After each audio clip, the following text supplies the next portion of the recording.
আসসালামু আলাইকুম, স্বাগত জানাচ্ছি চ্যানেল আই সংবাদে। এখনকার সংবাদ আয়োজন নিয়ে আপনাদের সাথে আছি মেহেরুন্নেসা তাহমিনা। বিস্তারিত সংবাদের শুরুতে জানিয়ে দিচ্ছি সুপার ফ্রেশ ফর্টিফাইড সয়াবিন তেল সংবাদ শিরোনামগুলো। প্রধান উপদেষ্টার সাথে মির্জা ফখরুল সহ বিএনপি নেতাদের বৈঠক, সমসাময়িক রাজনৈতিক প্রেক্ষাপট নিয়ে আলোচনা। ইসকনের উগ্রবাদী কর্মকাণ্ড মানুষ মেনে নেবে না বললেন হাসনাত সার্জিস। দুষ্কৃতকারীরা দ্রুত বিচার চায় সনাতন একতা মঞ্চ। ভারতের ফাঁদে পা না দিতে সনাতন ধর্মাবলম্বীদের প্রতি বৈষম্য বিরোধী ছাত্র আন্দোলনের আহ্বান, সাম্প্রদায়িক দাঙ্গা চেষ্টার অভিযোগ গণতন্ত্র মঞ্চের। ইসকনের ঘটনা অনাকাঙ্ক্ষিত দুর্ভাগ্যজনক, হাইকোর্টকে জানালেন অ্যাটর্নি জেনারেল। নিষিদ্ধের সিদ্ধান্ত সরকারের নীতিগত বিষয় বলে মন্তব্য। জিয়া চ্যারিটেবল ট্রাস্ট ও বড়পুকুরিয়া দুর্নীতি মামলায় খালেদা জিয়া খালাস। রাজনৈতিক হয়রানির জন্য মামলা, দাবি আইনজীবীর। এবং গুণী প্রযোজক হাবিবুর রহমান খানের ৮০তম জন্মদিন নানা আয়োজনে উদযাপন। চ্যানেল আইয়ে লাল গালিচা সংবর্ধনা।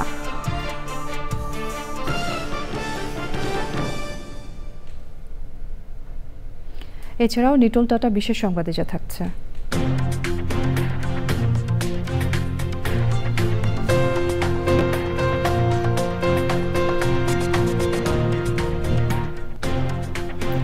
অধিকারের Asia democracy and human rights অ্যাওয়ার্ডে ভূষিত হওয়ার খবর।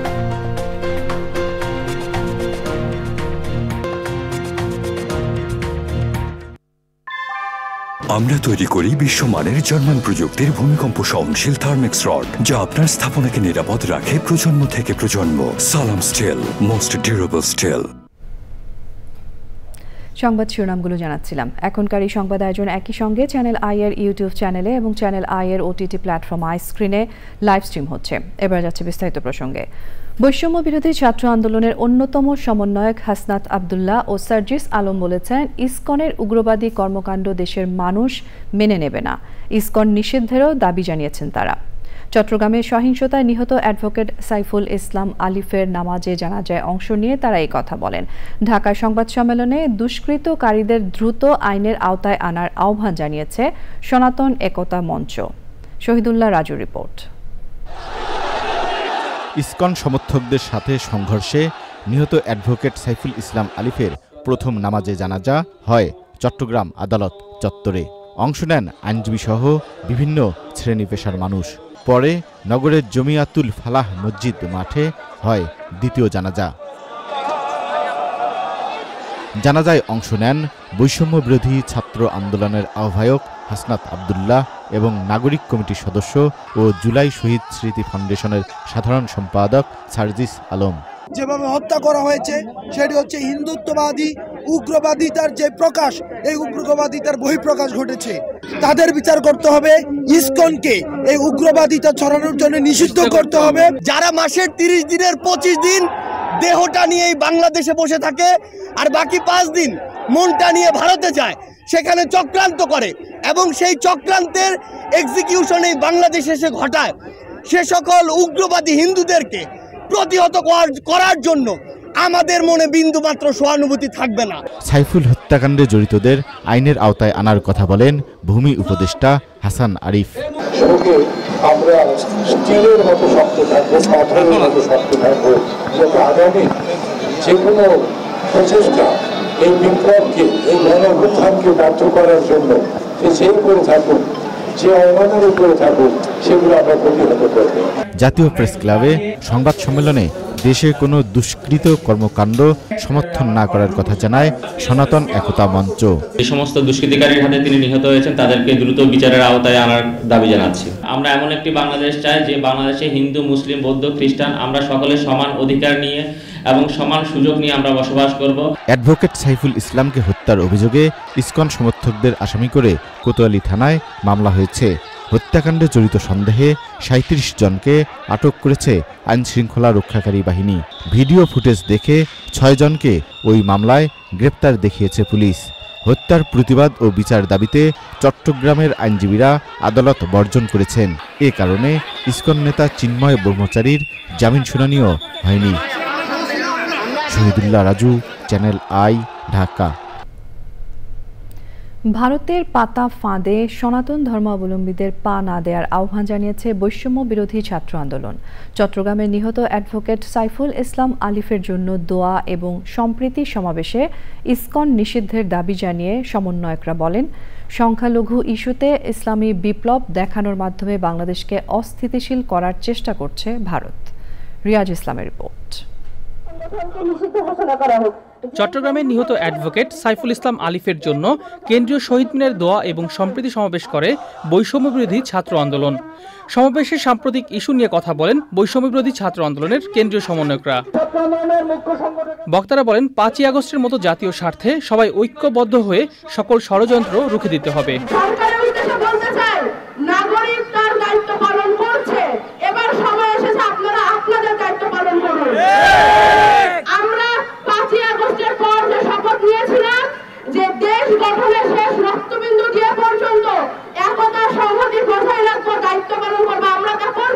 চিন্ময় কৃষ্ণ দাস ব্রহ্মচারীকে গ্রেপ্তারের পর থেকে আওয়ামী লীগ ও তাদের দোসররা সাম্প্রদায়িক দাঙ্গা লাগানোর অপচেষ্টা চালিয়ে যাচ্ছে বলে অভিযোগ করেন বৈষম্য বিরোধী ছাত্র আন্দোলনের কেন্দ্রীয় সমন্বয়করা। ইসকন বাংলাদেশে বিভিন্নভাবে উগ্রবাদ প্রচারের চেষ্টা করেছে, এমনকি তারা আন্তর্জাতিকভাবে তার চেষ্টা করেছে। ভারত চায় বাংলাদেশের মধ্যে একটা কথিত ইসলামী বিপ্লব দেখাইতে, যে ইসলামী বিপ্লবের মাধ্যমে সে ভারতে তার হিন্দুত্ববাদী এজেন্ডা বাস্তবায়ন করবে।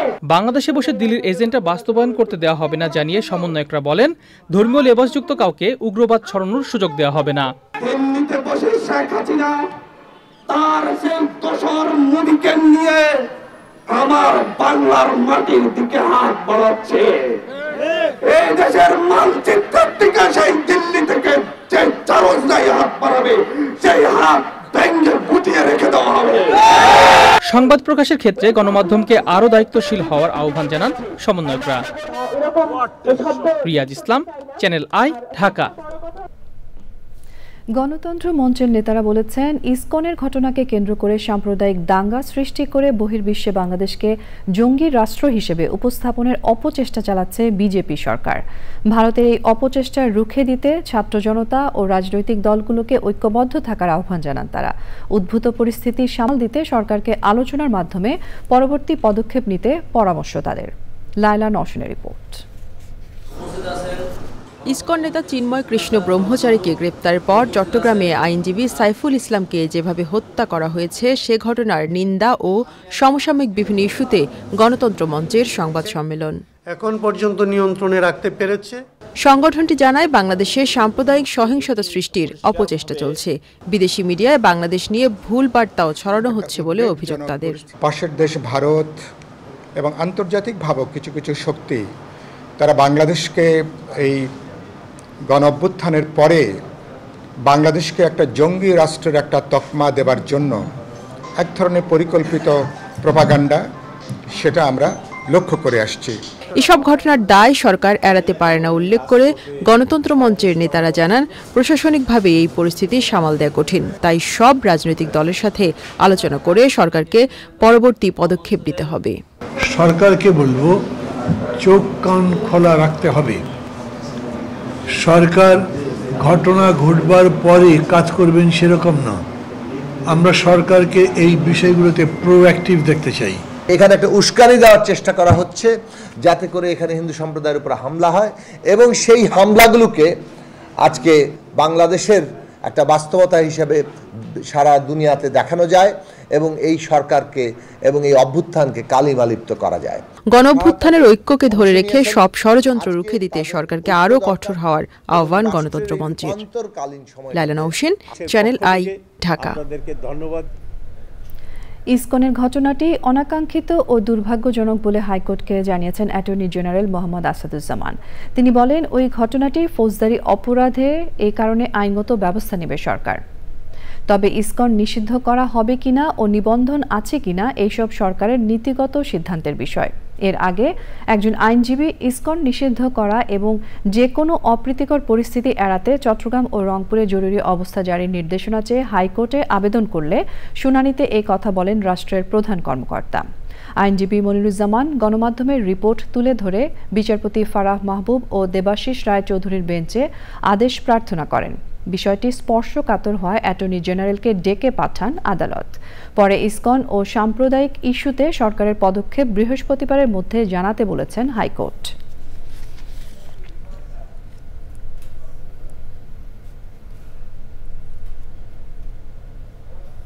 ইসকনের ইস্যুটা যেটা, এটা দুর্ভাগ্যজনক।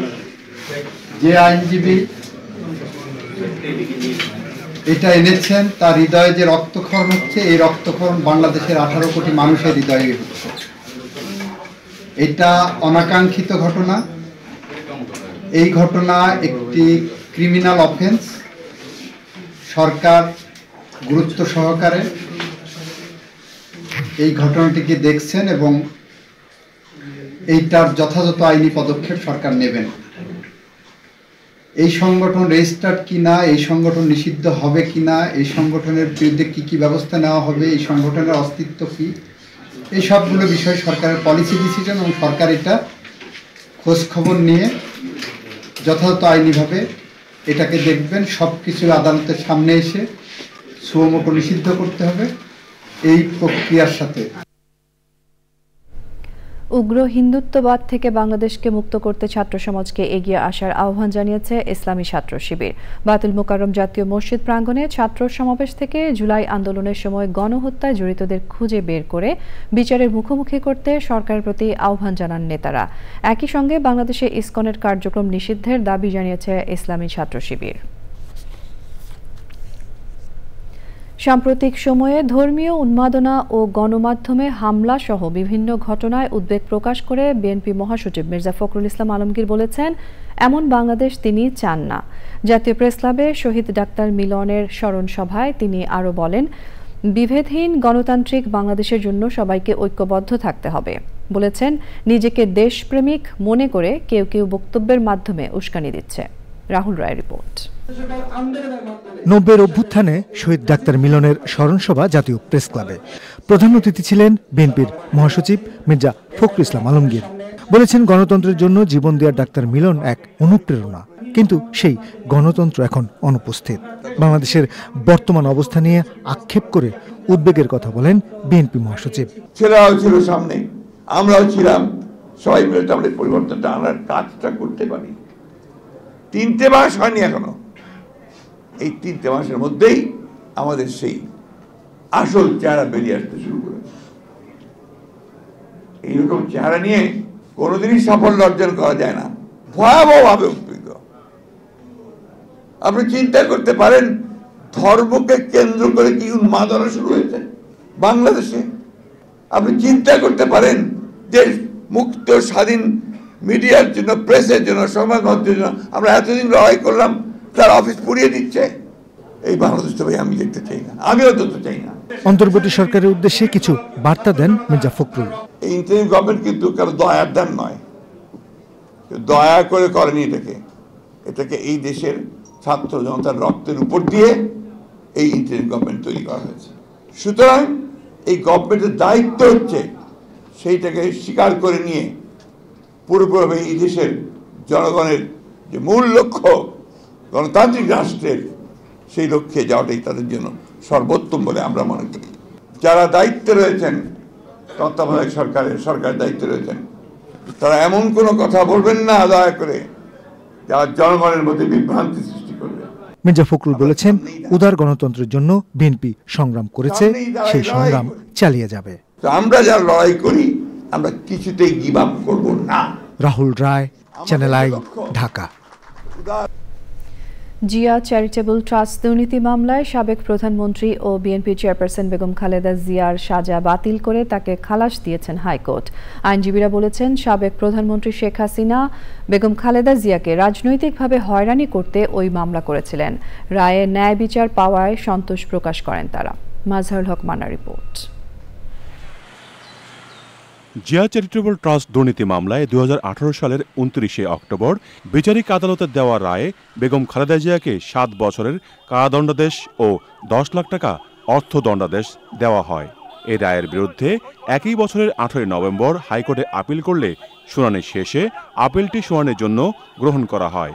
একই সাথে বেগম খালেদা জিয়ার ক্ষেত্রে বিচারিক আদালতের দেওয়া অর্থদণ্ডের আদেশ স্থগিত করেন। এই মামলার অসঙ্গতি সম্পর্কে আদালতকে বলেন খালেদা জিয়ার আইনজীবী। শেখ হাসিনা ওয়াজেদ, যিনি বর্তমানে পলাতক আছেন ভারতে এবং আইনের দৃষ্টিতে ফিউজিটিভ, তার প্রত্যক্ষ নির্দেশে তত্ত্বাবধানে দেশনেত্রী বেগম খালেদা জিয়াকে রাজনৈতিকভাবে হয়রানি করার জন্য এবং দলকে ক্ষতিগ্রস্ত করার জন্য এই অসৎ উদ্দেশ্য নিয়ে মামলাটা দায়ের করেছিলেন। সব পক্ষের বক্তব্য শুনে রায় ঘোষণা করেন বিচারপতি একেএম আসাদুজ্জামান ও বিচারপতি সৈয়দ এনায়েত হোসেনের বেঞ্চ। আদালত বলেছেন যে আপিলটি আমি মানে লাইন বাই লাইন আমি এভিডেন্সগুলো পড়ে দেখেছি এবং আপনারা যে সাবমিশন দিয়েছেন এই সাবমিশনের আইনগত ভিত্তি রয়েছে, সেই জন্য আমি আপিলটি মঞ্জুর করলাম, অর্থাৎ অ্যালাউ করলাম। আপিল মঞ্জুর, আসামি খালাস। এছাড়া বড় প্রক্রিয়া কয়লা খনি দুর্নীতি মামলায় বেগম খালেদা জিয়া সহ 3 জনকে অভিযোগ থেকে অব্যাহতি দিয়েছেন নিম্ন আদালত। অন্য 4 জনের বিরুদ্ধে বিচার শুরুর নির্দেশ দেওয়া হয়েছে। মাছড়ক Manna, channel I, Dhaka.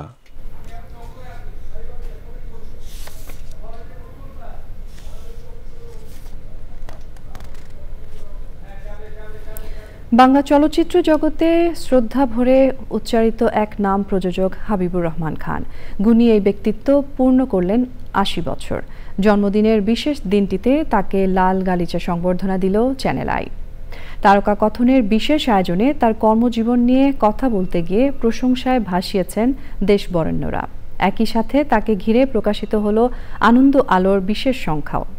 Sultana Himu report. সৃজনশীল প্রযোজনায় বাংলা চলচ্চিত্রে উজ্জ্বল এক নক্ষত্রের নাম হাবিবুর রহমান খান। 1972 সালে বিশিষ্ট নির্মাতা ঋত্বিক কুমার ঘটকের তিতাস একটি নদীর নাম ছবির প্রযোজনার মাধ্যমে চলচ্চিত্রে আত্মপ্রকাশ করেন গুণী এই ব্যক্তিত্ব। এরপর একে একে তিনি প্রযোজনা করেন পদ্মা নদীর মাঝি, হঠাৎ বৃষ্টি, মনের মানুষ, শঙ্খচিল সহ সাহিত্য নির্ভর বা শিল্পশোভন চলচ্চিত্র। সেই মানুষটি আজ পূর্ণ করলেন 80 বছর। হাবিবুর রহমান খানের জন্মদিনটি বিশেষ আয়োজনে উদযাপন করল চ্যানেল আই পরিবার। সকালে চ্যানেল আই কার্যালয়ে লাল গালিচা সংবর্ধনায় তাকে সম্মানিত করেন বিশিষ্টজনেরা। অনুষ্ঠিত হয় তারকা কথনের বিশেষ আয়োজন। জীবনের শেষ দিন পর্যন্ত চলচ্চিত্রকে ভালোবেসে কাটানোর কথা বলেন হাবিবুর রহমান খান। কতটা খারাপ করেছি, কতটা ভালো করেছি সেটা জানি না, কিন্তু একটা জিনিস জানি, এই পর্যন্ত আমার টার্মসে আমি চলে আসছি। তো সিনেমা করতে কিন্তু টার্মসে গেছিলাম, কারণ একজন লোককে ভালোবেসেছিলাম, তার আদর্শকে ভালোবেসেছিলাম, সে হলো ঋত্বিক ঘটক। বিশেষ এই আয়োজনে গল্প আড্ডায় হাবিবুর রহমানের জীবনের গল্প বলেন দেশ বরেণ্যরা। সারাদিন অখণ্ড অবসরে অখণ্ড আড্ডায় আমরা মেতে উঠতাম। আমার জীবনের প্রথম ছায়াছবি, আমি জানি না হাবিব যদি সেখানে আমাদের না নিতেন আমি জীবনে কোনোদিন সিনেমায় ঢুকতাম কিনা। আমি তখন ঠাকুরগাঁর ইঞ্জিনিয়ার, তখন হাবিব হঠাৎ একদিন ফোন করলো যে তিতাস ক্রীড়া বলাবো ঋত্বিক ঘটকের দিকে তুমি চলে আসো, তুমি তার সহকারী পরিচালক। ওনার মতো একজন মুরব্বী বলবো আমি আর কি, যে খুবই শক্ত হাতে মনপুরাটাকে উনি ডিস্ট্রিবিউশন করেছেন। বাবার সাথে আমাদের এই সিনেমার যে এক্সপোজারটা হয়েছে, যার জন্য আমাদের এখনো আমরা বিভিন্ন রকমের সিনেমা, শর্ট ফিল্ম এগুলো দেখি এবং কোনো এক জায়গায় মনে হয় আমাদের একটা টান এখনো আছে সিনেমার প্রতি। একই সাথে আজকের দিনটিতে হাবিবুর রহমানের দীর্ঘ কর্মজীবন নিয়ে প্রকাশ করা হয় বিনোদন ম্যাগাজিন আনন্দ আলোর বিশেষ সংখ্যাও। Sultana Himu, channel I, Dhaka. প্রধান উপদেষ্টা অধ্যাপক ডক্টর মোহাম্মদ ইউনূসের সাথে রাষ্ট্রীয় অতিথি ভবন যমুনায় বৈঠক শেষে এই মুহূর্তে ব্রিফ করছেন বিএনপি নেতারা। আমরা এখন সরাসরি চলে যাচ্ছি সেখানে। প্রতিহত করার জন্য, তাদেরকে প্রতিহত করার জন্য আমাদেরকে অবশ্যই একটা জাতীয় ঐক্য গড়ে তুলতে হবে। সেই কথাগুলো আমরা আপনাদেরকে বলে এসেছি। আমরা সেই সঙ্গে জনগণের যে দুর্ভোগ হচ্ছে, বিশেষ করে দ্রব্যমূল্যের ব্যাপারে, সেই বিষয়টি আমরা তাদের সামনে নিয়ে এসেছি যে যাতে করে দ্রব্যমূল্য কমানোর জন্য কাজ করা যায়, এবং টিসিবি ট্রাকগুলোকে আমরা বাড়ানোর জন্য বলে এসেছি, আর প্রতি এলাকা ভিত্তিক বাড়ানোর জন্য বলে এসেছি। আমরা বলেছি যে আপনার যে ট্রাক চলাচল, যানবাহন চলাচল যদি নির্বিঘ্নে থাকে সেই বিষয় নিশ্চিত করার জন্য আমরা তাদেরকে অনুরোধ করেছি। সেই সঙ্গে আপনার কৃষিতে বিশেষ করে আপনার সার বিতরণের ক্ষেত্রে যে সমস্যাগুলো আছে সেই সমস্যাগুলো দূর করে এখনও আপনার সেই ক্রাইসিসদের দোসররা নিয়ন্ত্রণ করছে, সেগুলোকে আপনার মোটামুটিভাবে জনগণের পক্ষে যারা আছেন তাদেরকে নিয়ে আসা এবং এটাকে সহজ করার জন্য আমরা অনুরোধ করেছি যাতে ব্যবস্থা করা যায়। সেই সঙ্গে শিল্প উৎপাদনের ক্ষেত্রে আমরা বলেছি যে যেন আপনার এই নর্মাল যে আপনার অ্যাক্টিভিটি সেটা যেন চালু থাকে, বিশেষ করে শিল্পাঞ্চলে শ্রমিকদের বেতনের ক্ষেত্রে যেন কোনো আপনার বাধা সৃষ্টি না হয় এবং তারা যেন বেতন পান, তার জন্য প্রয়োজনে সরকারকে ঋণ দেওয়ার জন্য আমরা বলেছি যে বেশি করে ঋণ দিয়ে তাদেরকে সেই বেতনের ব্যবস্থা করতে হবে। আমরা আরেকটা বিষয় অত্যন্ত গুরুত্বপূর্ণভাবে বলে এসেছি হচ্ছে যে ইউনিয়ন পরিষদ যেগুলো এখনো আছে, এই ইউনিয়ন পরিষদগুলো বেশিরভাগ সময় সেই ফ্যাসিস্ট সরকারের আমলে জবরদস্তি নির্বাচন করে তাদের মতো করে নিয়ে এসেছিল। এটাকে অবিলম্বে আমরা মনে করি যেহেতু সিটি কর্পোরেশন ভাঙা হয়েছে, পৌর কর্পোরেশনগুলো ভাঙা হয়েছে, উপজেলা ভাঙা হয়েছে, সুতরাং এটাকে ভেঙে দিয়ে পরবর্তী নির্বাচনের মধ্যে দিয়ে আসবে এবং ট্রেড বডিগুলোকে ভেঙে দিয়ে আমরা বলেছি যে কি নির্বাচনের মাধ্যমে এটাকে আপনার পুনরায় আপনার সুষ্ঠুভাবে নিয়ে আসার জন্য আমরা বলেছি। সামগ্রিকভাবে আমাদের সমস্ত রাজনৈতিক দলগুলোর সাথে আলাপ আলোচনা করে এই একটা জাতীয় ঐক্য সৃষ্টি করার ব্যাপারেও আমরা আহ্বান জানিয়েছি। আমরা সেই সঙ্গে আপনার এটাও বলেছি যে আমাদের নির্বাচন যেটা সবচেয়ে বেশি প্রয়োজন, সংস্কারগুলোকে আপনার সম্পূর্ণ করে অবিলম্বে যত দ্রুত সম্ভব রোড ম্যাপ দেওয়ার কথা আমরা বলে এসেছি, যে একটা রোড ম্যাপ অত্যন্ত জরুরি। এই কথাগুলি আমরা তাদেরকে বলেছি এবং প্রধান উপদেষ্টা এবং তার সঙ্গে যারা উপদেষ্টা মন্ডলীর সদস্য ছিলেন তারা অত্যন্ত শান্তিপূর্ণভাবে মনোযোগ সহকারে আমাদের কথাগুলো শুনেছেন এবং আমরা বিশ্বাস করি যে তাগুলো গুরুত্ব দিয়ে তারা এটাকে প্রয়োগ করার ব্যবস্থা করবে। আরেকটা বিষয়, আমরা সমস্ত মামলাগুলো যেগুলো আমাদের সময় ফ্যাসিস্ট সরকার করেছিল এই মামলাগুলোকে প্রত্যাহারের ব্যাপারে আমরা দ্রুততার সঙ্গে ব্যবস্থা গ্রহণ করার জন্য অনুরোধ করেছি। যাচ্ছি পরের সংবাদে। নিজ ভবনে সবুজের সন্নিবেশ ঘটানোর পাশাপাশি নিরাপদ ফসলের প্রত্যাশায় রাজধানীর মিরপুরে ছাদ কৃষি গড়েছেন লাকি রহমান। তার কাছে ছাদ কৃষির আয়োজনটি একাকিত্ব দূরীকরণেরও মূল জায়গা হয়ে উঠেছে। বিস্তারিত জানাচ্ছেন শাইখ সিরাজ। ঢাকা মিরপুরের পাইকপাড়া, এখানে 5 তলা ভবনের উপর 3 স্তরের ছাদ কৃষিটি ভিন্ন রকম এক সবুজে সেজে উঠেছে। উদ্যোক্তা লাকি রহমান একাকিত্ব গোছাতে যুক্ত হয়েছিলেন কৃষির এই আয়োজনে, যা গত কয়েক বছরে তার হাতের যশে পরিণত হয়েছে বিষমুক্ত এক ফসলি ক্ষেত্রে। আমার হাজব্যান্ড বাহিরে ছিলেন, ওইখানে স্ট্রোক করছেন, ওনারা পরপর 3 ভাই মারা যান। এর 1 মাস পরে আমার আম্মা, এর 1 মাস আগে আমার আম্মা মারা যান। এই যে একটা একাকিত্ব, এই একাকিত্বটা পরে আর আমি নিতে পারছি না, কারণ আমার ছেলে মেয়ে বড় হয়ে গেছে। তো ওই যে সেই থেকে শুরু করলাম, এরপর উৎসাহ বেড়েই চলছে।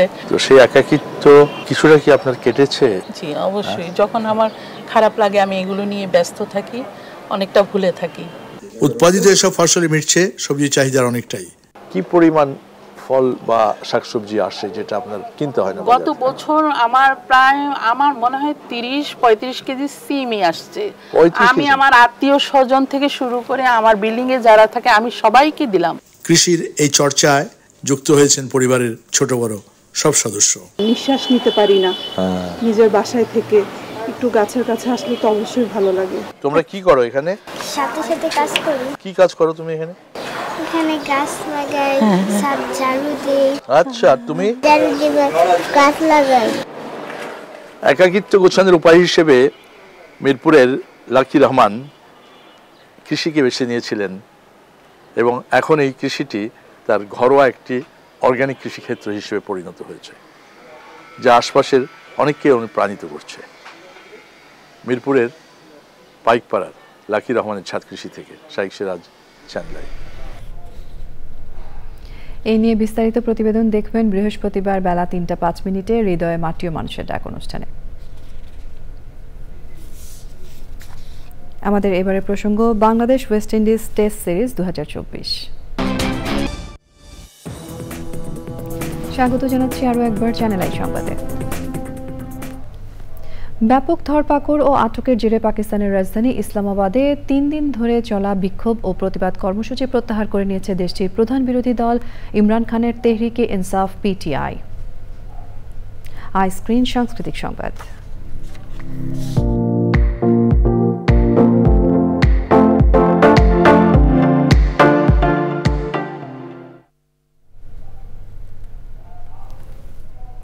রবীন্দ্র বিশ্ববিদ্যালয়ের একাডেমিক ভবনে বৈষম্য বিরোধী ছাত্র আন্দোলনের শহীদ ও আহতদের স্মরণে সভা এবং জুলাই আগস্ট গণ অভ্যুত্থানের ঘটনা প্রবাহ নিয়ে সাংস্কৃতিক অনুষ্ঠান হয়েছে। অনুষ্ঠানে ভাষা আন্দোলন, মুক্তিযুদ্ধ এবং বৈষম্য বিরোধী আন্দোলনের শহীদদের স্মৃতির প্রতি শ্রদ্ধা জানিয়ে শহীদ মিনারে পুষ্পস্তবক অর্পণ করা হয়। বৈষম্য বিরোধী ছাত্র আন্দোলনে শহীদদের স্মরণে 1 মিনিট নীরবতা পালন করা হয়। রবীন্দ্র বিশ্ববিদ্যালয়ের vice chancellor professor doctor S M. Hasan তালুকদারের সভাপতিত্বে অনুষ্ঠানে স্বাগত বক্তব্য রাখেন বিশ্ববিদ্যালয়ের ট্রেজারার ও অনুষ্ঠানের আহ্বায়ক প্রফেসর ডক্টর ফিরোজ আহমেদ। বক্তব্য রাখেন বিশ্ববিদ্যালয়ের প্রক্টোরিয়াল বডির সমন্বয়ক নজরুল ইসলাম। এবারে রয়েছে নিটোল টাটা বিশেষ সংবাদ।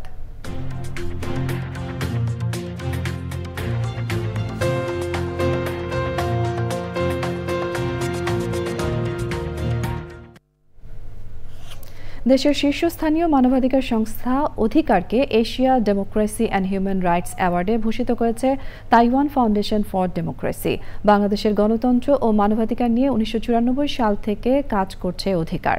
সেই অনুযায়ী সংস্থাটিতে গবেষণা, অ্যাডভোকেসি, সরকারের কার্যক্রম, তত্ত্বাবধান এবং প্রশিক্ষণ দিতে 400 জন মানবাধিকার কর্মী রয়েছেন। 1996 সাল থেকে মানবাধিকার প্রতিবেদন, নাগরিক অধিকার এবং সরকারের কার্যক্রম পর্যবেক্ষণে গুরুত্বপূর্ণ ভূমিকা রাখছে প্রতিষ্ঠানটি। প্রশাসনের স্বচ্ছতা, মানবাধিকার ও নিপীড়নের বিষয়গুলো প্রতিবেদনের মাধ্যমে তুলে ধরছে তারা। গণতন্ত্র ও মানবাধিকার কর্মীদের সমর্থন সহ নানা পর্যায়ে পর্যালোচনা ও বিচার বিশ্লেষণের পর অধিকারকে Asia democracy and human rights অ্যাওয়ার্ডে ভূষিত করে Taiwan foundation for democracy. Pubali bank বাণিজ্য সংবাদ।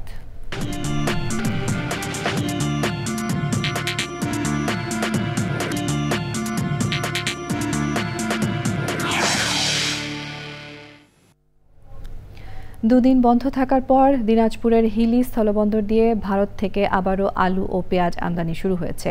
23 ও 24 নভেম্বর হিলি বন্দর দিয়ে ভারত থেকে 164 ট্রাক আলু আমদানি করা হয়। তবে ভারতের বাজারে আলুর দাম বেড়ে যাওয়ায় এবং সার্ভার জটিলতায় আলু আমদানি দুদিন বন্ধ ছিল। সংবাদে এরই সঙ্গে আমরা নিয়ে নিচ্ছি আরও একটা বিরতি, এবং বিরতির পর খেলার খবরে যা থাকছে। স্বাগত জানাচ্ছি আরও একবার চ্যানেল আই সংবাদে। খেলার খবর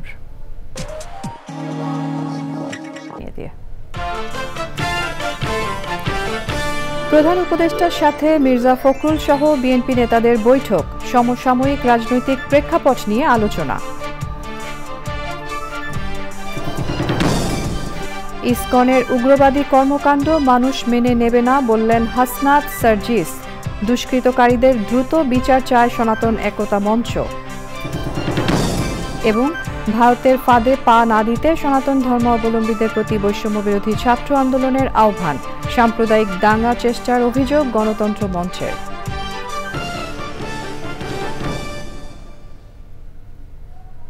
এই ছিল এখনকার আয়োজন। ধন্যবাদ সঙ্গে থাকার জন্য।